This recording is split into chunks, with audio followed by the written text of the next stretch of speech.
Humanity Matters.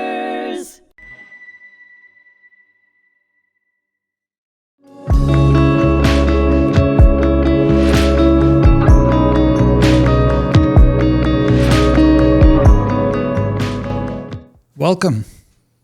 I'm your host, Bernie Furshpan of Raised by Survivors here on HMTV at the Holocaust Memorial and Tolerance Center. Today I have a very incredible guest who I find out that her and I have a lot in common. We have some sort of a kinship and stories that kind of are parallel in many ways. I'd like to introduce Esther Muller. Esther, thank you so much for joining me today. Thank you for inviting me. Thank you. We have a lot in common. We basically must have crossed paths many times. I'm Israeli born. I grew up in Brooklyn also. Wow. I don't know where you grew up. Brooklyn. Well, I grew up in Israel first. Right, me too. 12 years. Right, 6 years. And then Brooklyn, I think you were in Kew Gardens, correct? I was in a few places, Borough Park. Right, Borough Park. Ralph Avenue, Bensonhurst. Ralph Avenue. Gil Hodges Bowling Gil Alley. Hodges. I used to bowl there all the time. Mill Basin, yeah. It's the only class in Brooklyn College I got an A. I hung out there all the time. Canarsie, Mill Basin. Yeah, the Avenue U Deli. Avenue U. Oh, my God. I went to Madison High School. I went to New Utrecht High School. Okay. I competed with New Utrecht when I was on the swimming team. I competed with every high school because I was the choreographer for New Utrecht High School. Wow, that's incredible. I didn't speak English, but I knew how to dance. I know I didn't speak English too well either, but you know what? So what year? What year I graduated? No, I was not the year. So let's see. You were 6 years old when you came to the Brooklyn. United States, yeah. And any brothers and sisters? I have a twin brother. A twin brother. Are you identical? Fraternal. And we're nothing alike. Nothing. I have a cousin in Israel that is like my twin sister. She's more like me than my brother. Really? Yeah.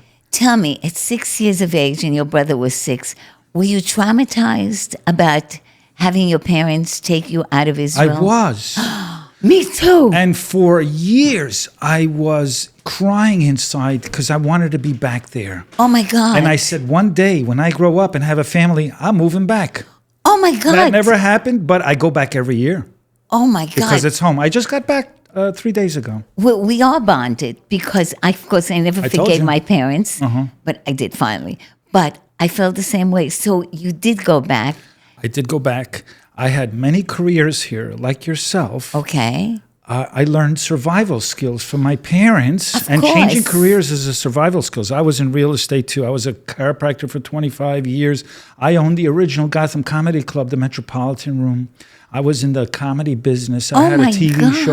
I had a lot of different things that I would shift and turn, and I saw opportunities. I jumped on them. Totally entrepreneurial. And I learned this from my dad. Totally. Because he lived in a forest for 3 years from age 10 to 13. Oh, my God. And so he learned to survive. And I learned those skills from him. Right. And how did I learn them? He didn't talk about it. I just learned by watching him. And your mom? My mom was a special person. Tell me about her. I loved her so much. She had a great sense of humor. And I got into stand-up comedy because of her.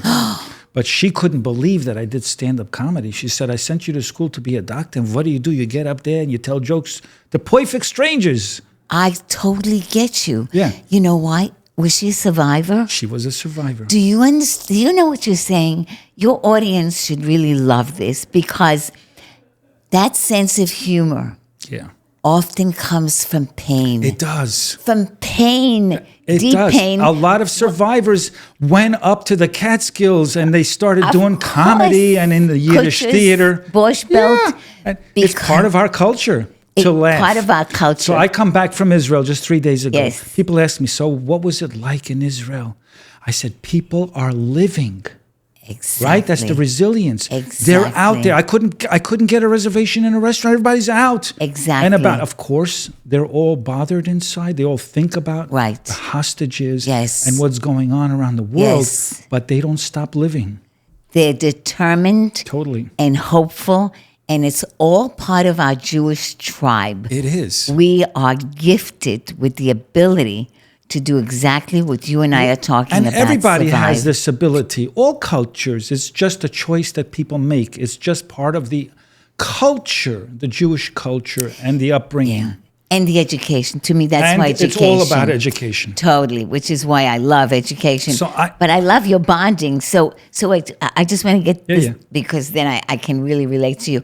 So how did you manage to be born in Israel? Where did your parents come from? So both were survivors from Poland. My father ended up in a DP camp in Germany. Okay. And he ended up in Israel. Where did he meet your mother? They met in Israel. So your mother was a born Israeli? No, she was also Polish. Okay. She ended up in a Christian orphanage in Russia because she was put on a train. Her mother put her 4 kids on a train to go to Russia. Wow. But the mother gets off, my grandmother gets off to get food. The train leaves without my grandmother. Wow. They are all dispersed throughout Russia. My mother for 5 years is in a Christian orphanage. My grandmother took her 5 years to find all 4 kids. I was going to say she found her. And I say to young people, because I talk to young people all the time. You know, I give presentations and lectures everywhere around Long Island. And lately more in other states as well. And I tell kids, your parents would do the same for you. Do you know that? Right. No matter what you think of your parents, they will turn every rock to find you. Right. But let's talk about your upbringing as a child of a survivor. Now, when I grew up in a very tough Italian neighborhood. Okay, we were the only Jewish family there, and my mother is making kishka, chopped liver, picha. You know, of course, krepelach and all of this. And I say to my mom, I open up the refrigerator, why can't you make spaghetti and meatballs like the Russos next door? Yes. She goes, this is all I know. What did you grow up on? What kind of food did your mom make? Well, my mother was Czechoslovakian and with Hungarian. So a lot of goulash. A lot of gefilte fish. Yes, oh my God, the gefilte fish. And she was a great cook. She was great at everything except, relationships that are human. She was very funny like your mother. My sense of humor for sure comes to my mother. And so I'll tell you about food. I have a grandson, Eli, who invited me years ago with my husband to come to his school, a Goyish school, Harvard, Wellesley in California. And all the grandparents were invited, and everybody stands up and says, tell me something about your grandpa and grandma. And my husband, the grandpa, is a college professor. So he says, my grandpa is a professor. But my grandma Esther, she makes the best kapishta, matzo-ball soups, farfalach. And then you have in a class, hardly anyone is Jewish to go, farfalach, matzo-ball, gefilte fish. So talk about food. Right.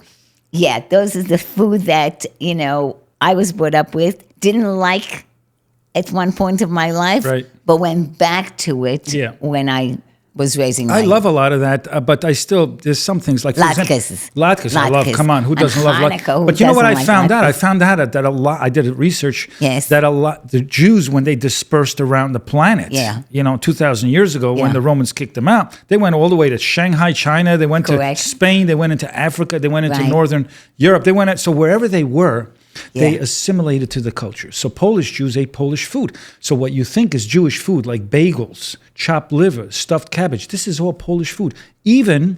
Well, what do you mean by Polish? It's Polish food. But it's they adapted it. Sure. They adapted it, but originally, like Moroccan Jews eat Moroccan food.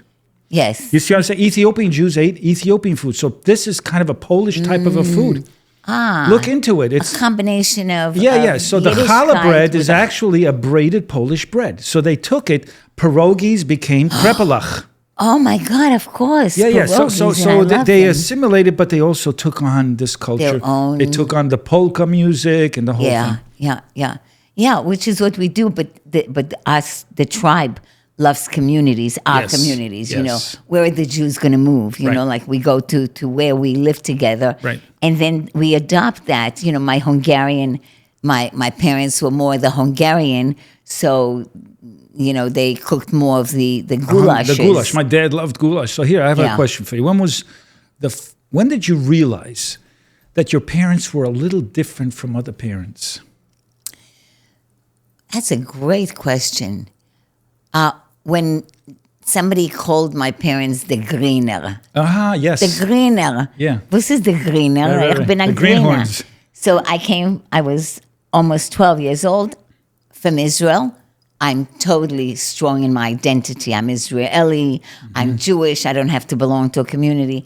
And then I'm in America, and all of a sudden I realize my mother, what are we, green? So I said, I thought we were white. No, we're not, we're green. So that was the first realization. And the other realization, which was very traumatic, was I was brought up around parents whose friends were Holocaust survivors, so there was no grandma and grandpa. I didn't know that there were people that are old. Right. Because none of us had grandma and grandpas. Right, me too. And all of a sudden, I hear people going, I'm going to my grandma's house. Right. My grandfather's coming over. And I go, what's that? Right. And so that was the beginning of realizing it. Right. That I'm different than others, because while in Israel, so many of my parents' friends were Holocaust survivors. My mother having nightmares, they having nightmares. They talked. My parents had talked about too. it. Yeah. When did they Terrible. started talking about it? What My age parents were you? I always heard it. My So father you remember was, as far as you can, I as far as you remember when recall. I was in the arms, and I know for sure that I needed to make it a better world. Right. Because I was living around such sadness. You see, it's so important to tell these stories to young people because you were inspired by it. They were afraid. Like my parents were afraid. They were protecting us. But I saw them watching Holocaust films when I was like about 7 or 8, and they were sitting there and sobbing. So I knew that it had something to do with them. Later on, they started talking. My mother told me my father's story because he couldn't tell the story. So there was a documentary made about my father's story and me telling my father's story. Wow. And so I came to some conclusions just by the film itself about myself and how it impacted their lives, impacted me. And I'm going to ask you a question that I was asked, if you don't mind. Certainly. Did you ever see your parents cry? What a great question. And the answer is, I saw my mother cry every single day. My mother never left Auschwitz. My mother was very sad. But the moment she was outside with friends, nobody was funnier than my mother. Right. My mother was, and sharp and funny, because everything she said was the truth. Yes. And truth is so painful, but so funny. Right. And, somebody says, I don't feel so good. My mother would say, yeah, that's why you don't look good. Mom, you can't say that to people. My mother was transparent just like that. Exactly. She was so transparent. Listen, Exactly. So my mother, I learned from my parents a lot of things, okay? Yes. Good values, like being grateful for everything you have. Like my father appreciated even the squares on the toilet paper because he didn't have toilet paper. Right. But she was very transparent. I learned a lot of the sense of humor that I have today from her. She learned to stay quiet, to suffer in silence. Like she didn't complain about things because they couldn't complain. If they would complain, they would draw attention. So she had diabetes. She didn't complain. She didn't go to the doctor. She lost both limbs. We had a neighbor who came over, and he was a little inebriated, shall I say. And he finally left. And my mother said, boy, if I had my legs, I'd kick him out of here. I said, Mom, that's just that's a rhetorical statement. It's not.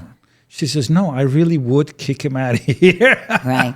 And she was transparent and she had a great sense of humor, but she suffered a lot inside. But you can't tell, like you said, that they suffered inside. Well, I think it's a way for me. I realized it was her way of being able to cope with the circumstances. It's a great way. And it's also, look, I believe in DNAs. We're born. We're born with, yes, our environment is a great influence on us. And there's no question about the education that we get. But I think if we're born with talents, certain talents, and, for me, my mother's ability to survive also was because she was the oldest child, and she had to take care of her younger brothers and sisters, and losing them. So her sense of humor and realism, she was very realistic. My father was more like your mother, I think. My father was a very quiet man, very quiet. But I was upset with my mother because if my father already wanted to talk, she wouldn't let him. Oh my God, that's your dad was more like my dad because my dad loved to talk to me when my mom wasn't in the room. He would watch TV for 8 hours and give me some useless information. Tips of how much the brain weighs. Did you know that a person, he says, swallows a spider at least 3 times a year? And I said, and then my mother comes in and that's it. He's quiet. So I would ask him a question. My mother answered for him. I said, Dad, are you hungry? He's not hungry. When did you eat last? He ate a couple hours ago. Dad, are you all right? He's fine. I'll leave him alone. Are you sure I'm not your sister? No, this is the way it was in my household. This is what living with survivors, Holocaust survivors, was like. So do you think it's the Holocaust survivors? Do you think just Jewish women at that time? Or do you think it's the women who were ruling the household? The women were ruling the household, without question. My mother was in charge. See, my rabbi, Toby Rubinstein, every week shows me how powerful we women are. Of course, you men are very powerful too, but and I'm listening to this, your mother, kind of like shutting your father a little bit and the same thing in my home. Now, do I do this with my husband? I have to ask him when I go home. He'll agree with you. He'll agree that whatever you say is right. Now, the thing is that the women were in charge, but they made the man feel like they're in charge. So, for example, my mother defended my dad. Like he was watching the news and they said the sky is pink today. And I said, Dad, the sky is blue. My mother would jump in and like she's ready to scratch my eyes out. She said, the sky is pink. And I saw it in the news too. Like she'll make that up just to protect and defend him. Why? Really? Because she raised my dad. My mother not only raised me and my brother, but she also raised my father because he witnessed his mother get shot at age 10. And his brother, 4-year-old brother, and his sister, all of them were killed. Right. My father was the only survivor in a family of 8. Yeah. Wow. And so he was traumatized. So she made him the Polish food that reminded him of his family, his comfort food. I wanted American food. She runs out. By the way, she saw that I wasn't eating her food because I run next door and I'm eating Mrs. Russo's spaghetti. Right. And meatballs. And I learned from my dad to be grateful. Thank you, Mrs. Russo. Her kids just run out and never said things. I washed the dishes for her. So did they have a good marriage? They had a wonderful marriage. They did. I used that as an example. Really? My wife said, before I married her, she says, I never met a perfect couple. I said, my parents. And she goes, really? She said, it's possible. And, we fell in love and we have a wonderful marriage that is very similar to both my parents' love affair that they had. Well, that's very interesting because my parents were married almost 75 years. Mm-hmm. Wow. And I thought their marriage was horrific. I did not think their marriage was good. Did they fight a lot? Good. It wasn't that they fought a lot. It was that my mother's never leaving Auschwitz. Yeah, she was suffering. Every day she was angry. Every day. Every day she suffered. Yeah, so for me, that was not... And my father was very, very tough. He was angry. He was a very angry man, too. He was born after 5 daughters, and the only reason he feels his parents didn't survive was because the rabbi told his parents... His mother was pregnant for the 6th time. They had passports, visas to come to America. And the rabbi said to them that if you have a boy, they wanted a boy very badly after 5 girls. If this is a boy, you should not go to America because you're going to become assimilated. He'll become assimilated. And they were very Hasidic Jewish people. Right. They decided when the baby, my father Moshe was born, that they're not going to go. So my father lived with guilt. My father's was Moshe also. Yeah. So the guilt of, because he was born, they're not here. I see. So I had an angry father and an angry mother, and it was a very, very difficult which is why I probably got married more than once. But they stayed together. They stayed together because at that era, what they did have in common was great collaborators, designers, artistic. Yeah. They were very, very artistic. And I do remember They had a my lot of father things in common. Business. That's what kept them together. Yeah. The business kept them together. Understood. Yeah. Well, a lot of couples, end up like that. And Yeah. it, Well, it was survival too, for better or for economic worse. survival. As they say, for better or for worse, Yes. And it's survival too, sure. And that's why Israel is going to do fantastic, because Israel is a place of economic growth, Yeah. of technology. And so if we're looking at survivals and we're looking at why do people survive, The thing about Israel is that all of the new technology and medicine that comes out of there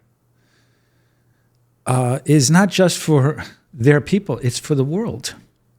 that's what It's we're a here contribution to the world. for, to make it a better world. People need to see that and realize So all this these is a contributions. so this is a great the podcast and the ability to invite more and more people Right. to have a one-on-one conversation with that topic, to engage Yes, them in it, yes. to educate in it. I think it's more important than ever to keep people informed. To really, and I have to say, I was just telling my husband, I can open up JBS any moment, and it's always educational for me. There's always something I'm learning. Yes. And so I think what you're doing is fabulous. Thank you. To keep the light going, to keep us informed and educated. So I want to take the moment, because I'm soon going to, be told it's over, to thank you for this. Yeah, we're This coming to a is- close soon, but Yeah. this was a wonderful discussion. It Yeah. goes very quickly. Yeah, I know. I told you we have a lot in common. I didn't even know how much we we had in don't common, even but know I how just much. knew that we did. We didn't even get to the age of 10 and 12. Oh, my God. And what college did you go to afterwards? I went to after high Stony Brook school. University. So you went to Stony Brook, yeah. Okay. I was the cartoonist. Funny for- again? Yeah, I was the cartoonist for the Statesman and Fortnight. Wow. I was a pre-med student. Okay. I was a leader in a high school program at Coney Island Hospital, and I got into this program at Stony Brook, but I ended up becoming a chiropractor because I felt that was the direction I wanted to take. Yeah. It was more personable with people.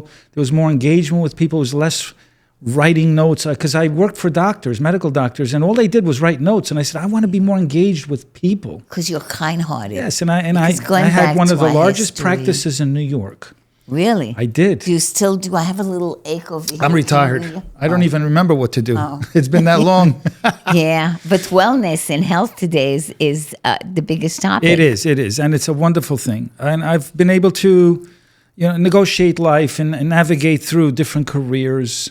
And now I'm Is this your new career? Well, I'm vice chairman here, and I said I'm building a podcast Holocaust? studio. Yes. So I said Wow. I'm building a podcast studio because we need to get the word out beyond Nassau and Suffolk County. And this is the way to Absolutely. do it. Wow, and you're doing a great job. And now more than ever, Yes.